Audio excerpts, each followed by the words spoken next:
नमस्कार मैत्रिणींनो, मी लक्ष्मी चॅनलमध्ये तुमचं सर्वांचं खूप खूप स्वागत आहे। आज मी तुम्हाला माझे सकाळचे डेली रुटीन दाखवणार आहे। जसे की तुम्हाला माहीतच असेल, आपण महिला म्हणजे घरची लक्ष्मी असतो। पुरुषांना फक्त कमवायचं माहीत असतं, त्यामध्ये घरात सुख शांती समाधान कसं आणायचं ते आपण महिलांवर अवलंबून असतं।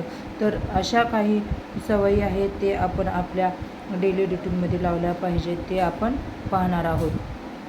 सकाळी सगळ्यात अगोदर आपल्याला आपल्या घरची साफसफाई करून घ्यायची आहे। जसं की झाडून काढायचं, फरशी भलेही तुम्ही नंतर पुसा, पण झाडू हा सकाळीच झाला पाहिजे। आणि आपल्या घरचा मेन दरवाजा हा नेहमी स्वच्छ आणि सजवलेला ठेवला पाहिजे, कारण जिथून लक्ष्मी प्रवेश करते ते रोज नेमाने झाडून पुसून घेतले पाहिजे। असं म्हणतात की जिथे स्वच्छता असते तिथे लक्ष्मीसुद्धा असते।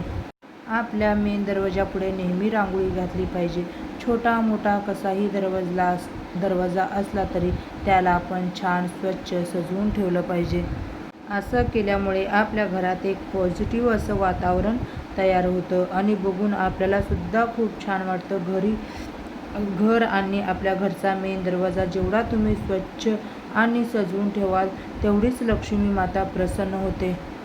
आणि आपण ती आपल्या परीने पूर्ण प्रयत्न केला पाहिजे की आपल्या घरात एक पॉझिटिव्ह असं वातावरण तयार होईल। आणि सकाळी आंघोळ वगैरे करून आपल्याला तुळशीची पूजा करायची आहे।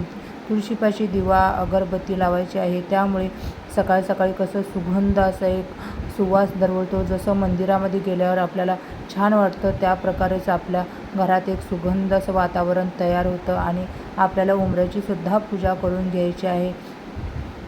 तर मी आज निघाले आहे मुलांच्या शाळेत, मुलांना घ्यायला आहे। 15 ऑगस्ट असल्यामुळे स्कूल लवकर सुटणार आहे, त्यामुळे आम्ही कॉलनीतून निघत होते तेव्हा मला छान छान असे मोर दिसले, त्यांचंसुद्धा मी थोडंसं शूटिंग करून घेतलं आहे। हे बघा, मस्त खूप छान असे मोर दिसले। आणि मी स्कूलमध्ये जाऊन आता सर्व आम्ही घरी वापस आलो। मुलांना गिफ्टमध्ये खूप सारे चॉकलेट भेटले होते। आणि त्यानंतर आता मी देवपूजेची तयारी केली। स्कूलवरून आल्यानंतर मी सर्व देव स्वच्छ उजळून घेतले आहेत। हे आहेत देवीचे सिक्के आणि हे आहेत त्यांचे छोटे छोटे सर्व देवांचे आहार, ते सुद्धा मी स्वच्छ करून घेतले आहेत। आणि हे अन्नपूर्णा देवीचं तांदूळ आहे आणि यामध्ये मी लक्ष्मीचे सिक्के ठेवते सर्व, आणि एकामध्ये मी कासव ठेवते।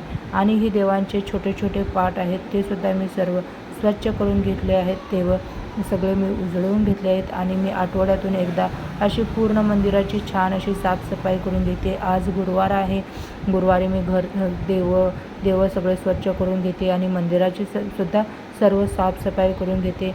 आता मी देवाचे म्हणजे आपले इष्टदैवत मी स्वामींचं आसन ठेवलं आहे, आणि दुसऱ्या बाजूला आपली मंगळ कलश आणि आमचा हा घोड्यावरचे खंडोबा आहे, ते सुद्धा मी बाजूला ठेवलं आहे। आणि सर्व देवाची अशा प्रकारे मी मांडणी करून घेतली आहे।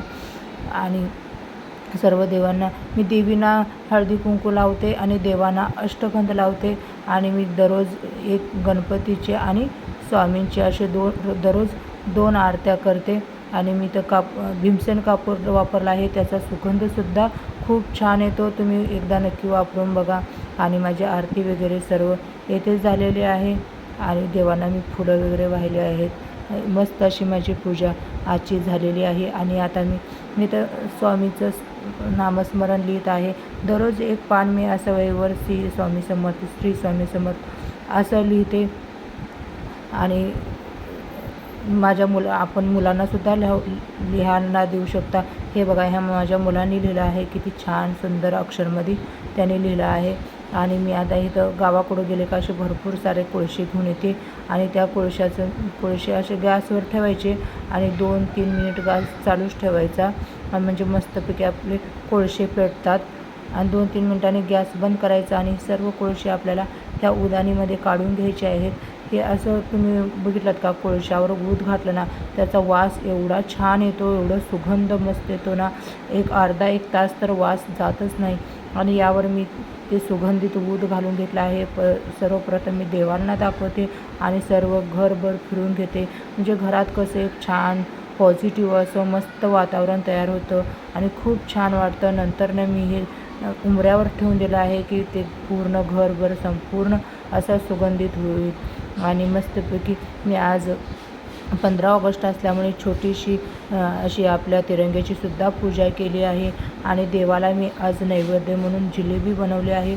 आज 15 ऑगस्ट आहे म्हणून गोड काहीतरी बनवायचं. झटपट अशी मी रेसिपी तुम्हाला दाखवणार आहे. 1 वाटी मैदा घ्यायचं, त्यात 2-3 चमच तूप टाकायचं आणि अर्धे इनोची पुडी टाकून मस्तपैकी असं मिश्रण तयार करून घ्यायचं.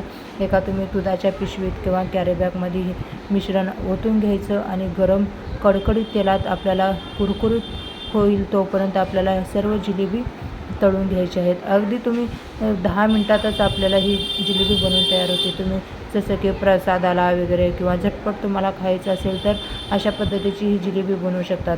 त्याचा आकार थोडासा वाकडा तिकडा झाला आहे, पण खायला खूप मस्त झाली होती जिलेबी आणि तेवढीच कुरकुरीतसुद्धा झाली होती. आणि हे बघा, मस्त अशी कुरकुरीत आणि क्रिस्पी आपली जिलेबी बनवून तयार आहे. तर तुम्ही पण एकदा नक्की ट्राय करा. तर मी आज जेवणाला काय काय बनवलं आहे, तर आज गुरुवार असल्यामुळे मी स्वामींचा जो आवडता कलर आहे पिवळा, त्या रंगाचं जेवण जास्त बनवण्याचा प्रयत्न केला आहे. इथं आहे कढी, परत लेमन राईस, पिवळी बटाट्याची भाजी, चपाती, परत आपण जी जिलेबी बनवली होती ती आणि हे बेसनचा थेपला. हे अशा प्रकारे मी आजचं जेवण बनवलं आहे. तर तुम्हाला व्हिडिओ कसा वाटला? व्हिडिओ आवडला तर व्हिडिओला लाईक आणि चॅनलला सबस्क्राईब करा. चला तर श्री स्वामी समर्थ.